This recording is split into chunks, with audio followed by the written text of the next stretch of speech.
congratulations sa tanan na naadiri karon. I would like to congratulate our outgoing governor, especially for the how many years she has established our province and made it very clear that diri sa Lanao del Norte lahi gyud ta.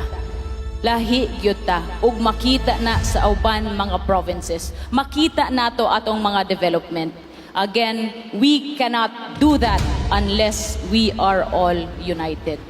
So I hope we continue with our peace and order, with our visions, with the new mayors, vice mayors, councilors that are sitting, our new board members that are sitting in the next 3 years.